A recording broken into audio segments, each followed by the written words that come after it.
کوئی مقصد یا کیوں کر رہے ہیں دھرنا؟ سر یہ دھرنا ہم اسی لیے دے رہے ہیں کہ جب پاکستان اسٹیل جناح گیٹ پہ عمران خان صاحب، ڈاکٹر عارف علوی صاحب اور اسد عمر آئے تھے، جب یہ آئے تھے انہوں نے کہا کہ نواز شریف گورنمنٹ کی جو ہے گورنمنٹ نہیں چلانا چاہ رہی ہے، ہماری گورنمنٹ آئے گی تو ہم پاکستان اسٹیل مل کو چلائیں گے۔ اور یہ عمران خان جو ہے منافق بندہ اور اسد عمر یہ کہہ رہے تھے جب ہماری گورنمنٹ آئے گی تو ہم اس کو چلائیں گے، اچھی مینجمنٹ کے ساتھ چلائیں گے۔ اور عمران خان اس ٹائم کہہ رہا تھا نواز شریف یہ سوچو کہ لوگ کیسے گزارا کر رہے ہیں، کیا کھاتے ہوں گے۔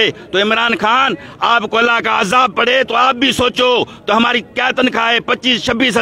26,000 میں گھر نہیں چلتا، چھوٹے چھوٹے بچے ہیں، اسٹیل ٹاؤن میں ہماری رہائش پذیر ہے، بچے تعلیم پڑھا رہے ہیں، کتنی مہنگائی آپ نے کر دی ہے۔ اللہ کا آپ عذاب آ جائے، کرونا آ جائے آپ کو ارجنٹ والا کہ آپ فل فور مر جاؤ اور پی ٹی آئی کی گورنمنٹ فل فور مر جائے۔ لوگ مجھے کہہ رہے ہیں کہ ایسی بات نہیں کرو، مگر یہ دل سے بات نکل رہی ہے، دل سے میں نکال رہا ہوں بات، دماغ سے بات نہیں ہے۔ عمران خان میں اگر تھوڑی بھی غیرت ہو، شرم ہو، حیا ہو، استعفیٰ دے کے چلا جائے۔ عارف علوی ڈاکٹر یہ صدر ہے، یہ صدر نہیں ہے، یہ جو ہے ڈانٹوں کا ڈاکٹر ہے، اس کو تو کوئی کلرک بھی نہ رکھے، ایڈوکیشن میں اس کو کلرک کی حیثیت ہے، یہ صدر بنایا ہوا ہے پاکستان کا۔ اللہ اللہ کرو۔